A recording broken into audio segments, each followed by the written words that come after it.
రెడ్డి మీడియాతో మాట్లాడుతూ రైతుల్ని గవర్నమెంట్ ఆదుకోవట్లేదు, సేమ్ ఆంధ్రప్రదేశ్ అని మాట్లాడుతుంది. దాని మీద మీరే ఒక ఊర్లోకి వెళ్ళి రైతుల గురించి తెలుసుకుంది వీళ్ళకి ఇంకేమో రైతుల గురించి తెలిసి చెప్పండి ఇది మాట్లాడడానికి కూడాను.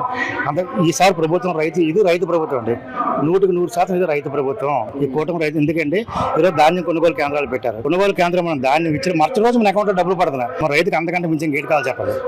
అంటే ధాన్యం అసలు తీసుకోవట్లేదు అది ఇది అని మాట్లాడుతాం జగన్మోహన్ రెడ్డి మీడియాతో. మరి తీసుకోకపోతే ఈ 1000 క్వింటాలు ఎక్కడి నుంచి వచ్చేయండి?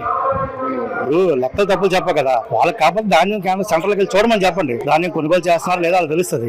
ఇప్పుడు ఎక్కడ ప్యాలెస్ లో కూర్చొని మాట్లాడితే ఏం తెలుస్తుంది చెప్పండి. ఇది ధాన్యం సెంటర్కి వెళ్తే ధాన్యం కొంటున్నారు ఏటు కొంటున్నారో తెలుస్తుంది కదా. వాళ్ళు ఎప్పుడూ వాళ్ళ అబద్ధాలు, వాళ్ళు ముందు ఏంటంటే ఒక్క అవకాశం అని చెప్పి మనం మోసం చేసి వచ్చారు. అదే అబద్ధం కంటిన్యూ చేస్తున్నారు. అది 2014-15లో తెలుగుదేశం గవర్నమెంట్, అప్పుడు తెలుగుదేశం గారు గొప్ప సబ్సిడీస్ రైతులకి, ట్రాక్టర్లు కానీ వాళ్ళు 100 పంతులు కానీ ఇటువంటి అంతా సబ్సిడీ ఇచ్చింది.